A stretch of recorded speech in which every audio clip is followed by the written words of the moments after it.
A coalition of 6 red states led by West Virginia sent a letter to the Biden administration Wednesday saying that they're watching its actions closely and willing to sue if they believe the new president is doing anything that runs afoul of individual rights, federal law, or the Constitution. The group of Republican states was led by West Virginia Attorney General Patrick Morrisey. The message comes after blue states for 4 years inundated the Trump administration with lawsuits. California Attorney General Xavier Becerra, who is now President Biden's nominee for Health and Human Services Secretary, filed more than 100 lawsuits against the Trump administration. The president cannot cut constitutional corners or shirk statutory strictures without inevitably doing more harm to our country than good, the letter says.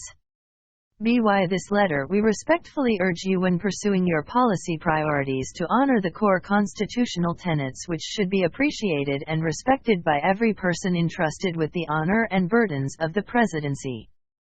The letter warns the Biden administration that the states are willing to pursue legal action if they believe the federal government is violating individual constitutional rights, exceeding limits on its powers, Biden is grabbing too much power for himself, or if the administrative state is not being held in check. We stand ready to meet with your administration to discuss more how the issues below affect our states. Litigation is never a first option, and we would like you help your team in its important job on behalf of all Americans, consistent with the Constitution and the rule of law, the letter says. Yet if you sign unconstitutional laws passed by Congress, it will be our responsibility and duty to challenge those laws in court. The letter also says that if executive officials or agencies go beyond the bounds of their statutory authority, fail to follow legally required procedures, or fall short of the bedrock Administrative Procedure Act obligation of reasoned decision-making, it will likewise be our responsibility to take action.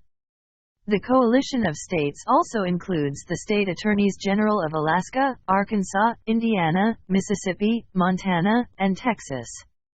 Texas Attorney General Ken Paxton grabbed headlines in the aftermath of the presidential election with an ill-fated Supreme Court case that aimed to invalidate the results of the presidential election in 4 states that voted for Biden.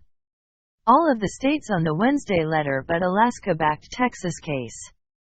The Biden administration is off to a fast start with executive orders. The president signed 22 executive orders as of Tuesday. The most executive orders any president signed in his first 10 days besides Biden was former President Trump, who signed 6. Biden's orders have touched on transgender people serving in the military, the coronavirus pandemic, private prisons, revoking Trump's 1,776 commission and much more.